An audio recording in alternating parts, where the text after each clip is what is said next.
Guess what? Today we're looking at something that might have you very excited, and you might have been waiting for this all the way up to this point. We're finally going to talk about outer space. We're going to talk about talking to astronauts, talking to the International Space Station, and we're going to talk a lot about talking to satellites in ham radio, because there are actually a lot of test questions asking about ham radio satellites, which is, I drew a satellite up on the board here for you.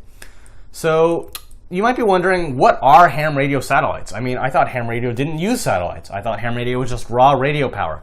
Well, usually that's true, but we do have our own satellites hanging out in space. And satellites provide us with another way to make long-distance contacts.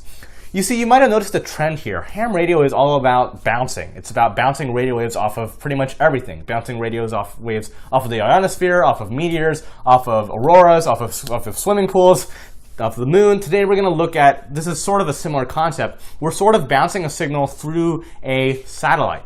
So satellites provide us with another way to make long-distance contacts. So what happens is, you transmit a signal up to the satellite, like that. The satellite is sort of like a repeater in the sky. So what it does is it transmits your signal back down to the rest of the Earth. But it transmits it down maybe to another part of the Earth. Actually, it transmits it all over the place, like all over here. But your signal then can reach all the way over here and get all the way, you can talk to someone over here. So that's pretty cool. So it's almost like you're bouncing radio waves off of something again, except it's just you're talking to a big repeater in the sky, which is the satellite. So the great part about this whole experience, though, is you get the whole experience of talking to a satellite. As in, you actually have to go outside and hold an antenna in your hand and point it up to the satellite in the sky. And you actually have to move your arm across the sky as the satellite moves across the sky. And that's what makes this ham radio satellites really special. See, the internet uses satellites too, but internet satellites aren't any fun. You don't see actually the satellites working. You just see the internet. You don't actually point your antenna in the sky and move it around. With ham radio, you do that, and that's what makes ham radio so cool, even though we're using satellites. So it's very, very interesting. So we got to learn some terminology about satellites before we jump in. And the first thing you need to know is LEO. LEO is another abbreviation that's used a lot in ham radio and on the technician class exam. And LEO stands for low Earth orbit, hence LEO, low Earth orbit. So a low Earth orbit satellite is obviously a satellite that's orbiting close to the Earth, like it's orbiting sort of low to the Earth. And there are a lot of these LEO or low Earth orbit satellites in ham radio. Okay, so let's now actually talk about contacting these satellites that are constantly going around the Earth, the ham radio satellites. So how do you know where to point your antenna when the satellite passes overhead? How do you know? Do you point it there? Do you point it there? Furthermore, how do you even know when the satellite will be overhead? What if you go out to talk to a satellite and then you find out the satellite's actually on the other side of the planet? That's no good. You need a way to know all this information. And this is what a satellite tracking program is for. You can download free programs off the internet. They track these ham radio satellites for you, and they give you all sorts of useful information about the satellite. So they might give you a map showing where the satellite is. They might give you the time that a satellite is going to fly overhead. They even tell you a bunch of complicated stuff, such as what we call azimuth, which is sort of location, elevation, altitude or height of the satellite, the end of a pass or when the satellite's going to go out of range. They tell you the frequencies of the satellite. They basically tell you pretty much everything you can possibly want to know about the satellite you're trying to contact. They even tell you, some of them even tell you where to point your antenna and when to do it, and they tell you what frequencies you need to use on your radio. So satellite tracking programs tell you a lot of details about the satellite you're trying to contact. And in fact, whenever the exam asks you a question about the capabilities of a satellite tracking program, all of the choices will be correct because a satellite tracking program does so many different things. All of the choices will be correct. That's an easy way you can remember the answer to that question, which might end up on your test. So the satellite tracking program does all this stuff and it only asks one thing in return. Well, a satellite tracking program, in order to work correctly, requires something that we call Keplerian elements. Keplerian elements. So Keplerian elements, what in the world is that? It sounds like kryptonite or something. No. Keplerian elements provide, it's a piece of data. They provide specific information about a satellite's orbit at a certain moment in time. So if you go on the internet, I think, or your satellite tracking program, maybe will even provide it for you. I don't know how that works nowadays. But anyway, you have to enter the Keplerian elements, which is the information about the satellite. And after that, the program can start translating that information into plain English and tell you all sorts of details about the satellite and a map of where it is, and etc. and etc. Now, it turns out there are some different things that satellites do. So we've talked about how you can talk to people over a satellite. Basically, satellites are giant repeaters in the sky. But not all of satellites are actually giant repeaters in the sky. So there are some things called, there's a certain type of satellite that's called a beacon satellite. A satellite beacon, actually. A satellite beacon is basically a transmission from a space station or a satellite that carries information with it. So the weird thing is that with these satellite beacons, it's not actually the satellite that is the beacon, as you might expect. It's actually the signal that the satellite transmits. That's what we call the beacon.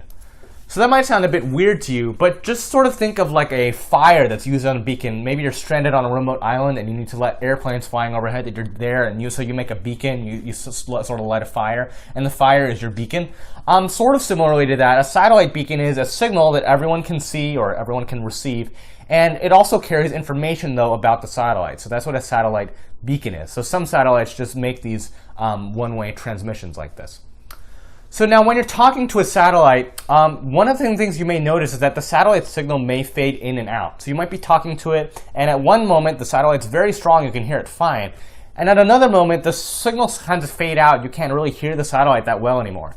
And this is because as the satellite's traveling along through space, it's sort of rotating. See, most of these satellites don't stay fixed in space, or they don't follow the Earth. So like as the Earth turns, they don't follow the Earth. They're not always hovering along the same area. They're constantly going to all these different areas of the Earth. And as they're doing this, they're not only moving around the Earth, they're sort of rotating around in different directions. So as the satellite's traveling through space, it's rotating, and sometimes it so happens that it rotates away from the Earth instead of towards the Earth. And as a result, at one moment, the antennas might be pointed down towards the Earth. The next moment, the satellite might rotate. All of a sudden, the antennas are pointed away from the Earth in the opposite, in the wrong direction. And this causes the signal to fade in and out, because obviously when the antennas are pointed at Earth, you can hear it just fine. When the antennas are pointed away from Earth, then you can't hear the satellite as well. And this is called spin fading, because the signal is fading due to the satellite's spinning, spin fading. So another thing you might notice when you talk to satellites, or something you should at least know before you try to talk to a satellite, is there's this common weird phenomenon sort of called Doppler shift. So what is Doppler shift? So as you're talking to a satellite on ham radio, it actually, you might notice the satellite sort of seems to change frequencies as it moves along across the sky. So at one moment it might be on 145.010 frequency. The next minute it might suddenly go to 145.050 frequency, or 145.005, sorry. So all of a sudden the frequency sort of changes like this. So why does this change? I mean, if a satellite's a big repeater in the sky, repeater frequencies don't randomly change, right? Why do satellite frequencies change this way? So this is called Doppler shift. So let me try to explain this to you. Do you know how, have you ever stood sort of on a road or outside, and all of a sudden this car or airplane comes towards you, and it comes driving or flying towards you? You'll notice when the car or airplane is coming towards you, you hear sort of a high-pitched sound. But then when the car or airplane passes you and it goes farther away from you, the sound sort of changes to a lower pitched sound. Like it might be, if an airplane's flying by the sky, it might be like, whoa, or something like that. The frequency of the sound waves sort of changes. And sound waves are actually similar to radio waves, so the same principle applies to radio waves. The frequency of the radio waves sort of change as the satellite moves past you and as the Earth spins. So this is called Doppler shift. The frequency changes, or at least it changes to you as the satellite moves. So not only does the satellite's transmit frequency change, so you have to change your receiver, but actually you need to change your transmit frequency as well, because you're also affected by Doppler shift as the satellite is moving. So your satellite tracking program, don't worry if this is too complicated, because your satellite tracking program often takes Doppler shift into account. And as you're talking to the satellite, it will tell you when to change frequencies and what frequencies you need to change to. So it actually makes it very easy to talk to these satellites. So just like repeaters, satellites often have different transmit and receive frequencies. So we have special names for them though for satellites.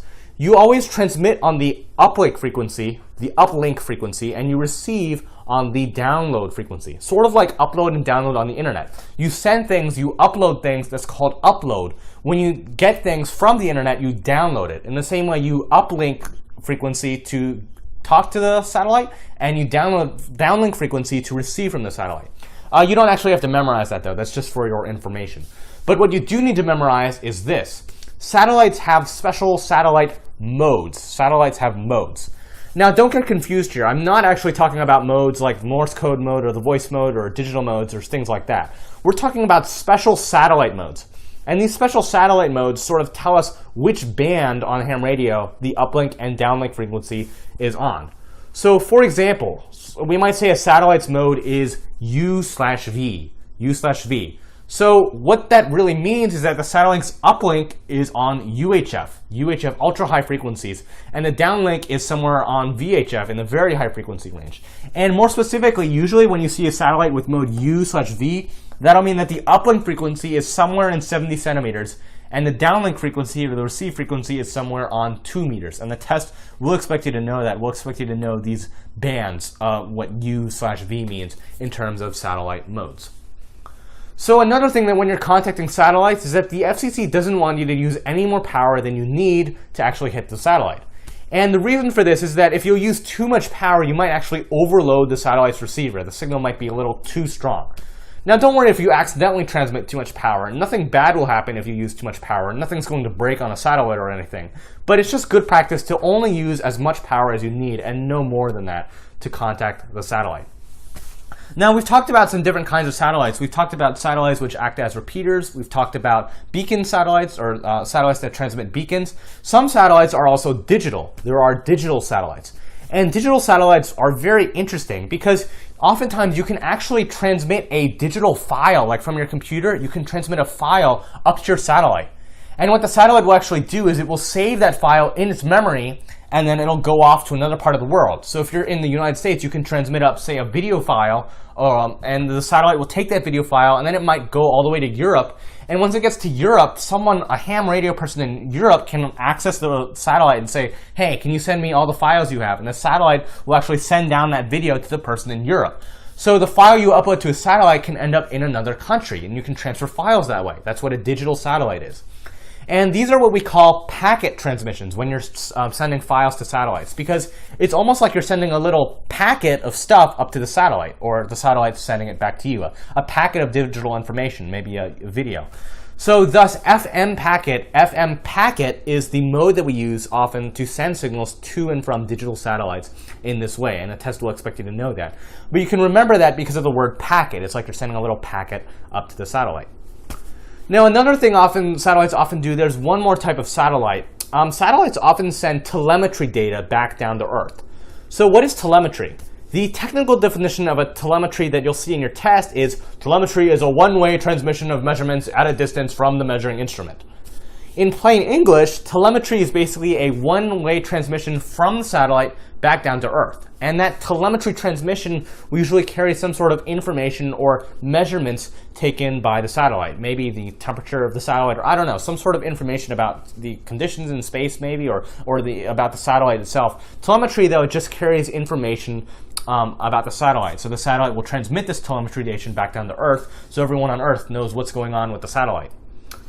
So sometimes you can actually command a satellite to do certain things, which is pretty cool. You're not limited to just talking to people with the satellite. You can actually, to a limited extent, you can control the satellite. For example, you know the beacon transmissions that we talked about, how the satellite sometimes transmits these beacon transmissions? Some satellites will actually let you turn these beacon transmissions on or off. As in, you can actually go on your ham radio and type in some sort of command and transmit a command to the satellite with your ham radio telling it, turn on your beacon transmission or turn off your beacon transmission, and it will actually listen. You can command the satellite to do certain things. And this is called telecommand. Telecommand transmissions are one-way transmissions from your station that command the device to do something. And this isn't just limited to satellites. You can send telecommand transmissions to other things as well. But since we're talking about outer space, this is the context we're sort of going to use it in, telecommand. So I actually have a very funny story about talking to things in space. So I've never actually talked to a real satellite or to a real astronaut myself. But there was one time when I thought I hit a satellite. See, a few years ago, I believe in 2013, NASA launched a rocket called Juno, and the Juno rocket was sort of heading towards Jupiter. So they launched it out into space, but they were actually making it fly by Earth again because it was going to sort of harness Earth's gravity to swing it around and get the momentum it needed to get all the way to Jupiter. So as this Juno rocket is flying by Earth, I'm on ham radio, and suddenly I get a call from some station claiming to be Juno. It's a Juno station, like a Juno operator. So I freak out. Oh my goodness, I just contacted, so I respond to the station. And I said, oh my goodness, I just contacted the Juno rocket as it's flying in Earth. I'm flying by Earth in space. So I was very excited, and I told my mom, Mom, I just talked to a rocket in space on ham radio. And my mom was really excited. She told my grandpa. My grandpa actually put the news in his online Christmas newsletter this year, which last year, or back when that happened, which I didn't really want him to do. And then fast forward a few months later, I get a letter from Juno. Oh, thanks very much. And I find out there was a slight misunderstanding. I didn't actually talk to the rocket Juno as it was heading in space. Instead, I actually talked to a guy sitting on a roof in Iowa. So what happened was there was this, at the University of Iowa, there was a group of hams who wanted to raise awareness from Juno, so they went up onto the roof and they started transmitting and telling people about Juno. So that's who I talked to, a guy sitting on a roof. I didn't actually talk to the person talking to Juno. The person was just trying to raise awareness. So I was kind of disappointed, but that is a pretty funny story that I do have about outer space. So you'll notice at this point we didn't talk at all yet about the International Space Station or talking to astronauts, which might be the most exciting thing about ham radio, at least the technician class license in ham radio. And the reason I haven't talked about it yet is because there are actually no test questions about the International Space Station, except the one all the way. There is one question asking who can talk to the International Space Station. And by the way, any ham operator with a technician class license or above can talk to outer space. And that means as long as you get your technician license, you can talk to space, which is great news. But now I would like to spend some more time about the International Space Station because I'm sure you're interested in it. So it's actually very simple and very easy to talk to the International Space Station. All you need is a handheld radio, a normal handheld radio like this one, which you're probably going to get anyway as your first radio. And you'll probably also need a small directional antenna. And directional antenna meaning directional, it aims the signal in a certain direction, namely at the sky, as opposed to an omnidirectional antenna where the signal goes equally in all directions. So like this is an omnidirectional antenna. It just transmits an equal amount of signal everywhere. You need a directional antenna that will transmit all of the signal up into space. But that's not really hard to get. Both of these things are really expensive. So there's some things in ham radio that actually cost you a lot of money, but for talking to the International Space Station, it's actually not that bad. So you can get a good handheld like this one for less than $100. This one was about $100, but you can get them for cheaper. I believe you can get one for $60. You can get a good handheld for less than $100. And then what you can do is for the antenna, you can actually build your own antenna by yourself out of a tape measure. That's right, you heard me right, a tape measure. You literally cut the tape measure up and grab some pipe, and you stick the tape measure through the pipe, and you get an antenna made out of a tape measure. Cut up pieces of tape measure. So like it almost looks like a TV antenna that you see on top of some old houses, tape measures. So then what you do is you grab the antenna, you plug it into your radio, and you just, the antenna's light because it's made out of tape measures. You just point the antenna up at the sky, and you just talk to the International Space Station. So for less than $100, you can get on the air and talk to astronauts. It's very simple equipment. And the antenna is not that large. It's actually quite small. I mean, it could be a lot bigger. It's maybe, I don't know, maybe about the length of this whiteboard, but you can hold it in your hand, or you can mount it on a tripod if you want. Some people do that as well. It doesn't weigh very much, though. And then you point it at the sky, and boom. And if you don't want to make your own antenna, then you can also buy your own antenna, although that costs a lot of money. That can actually cost $140 sometimes. If you buy a tape measure antenna, I highly recommend that because not only is it much cheaper, it's only about $15, but you get the experience of putting something together with your own hands, and you also learn a little about electronics because you sort of have to wire everything together and solder a little. So if you want to learn more about talking to the International Space Station or about talking to satellites, I've included a few web links on the class website about contacting the International Space Station and making a tape measure antenna. So you'd actually use the antenna to talk to the satellites or the International Space Station that we talked about. So go on the class website, you'll see a bunch of links there. You can read some articles, and there are 2 different antenna designs you can build. You can build whichever one you want. Both of them should work just fine for talking to the International Space Station or the satellites.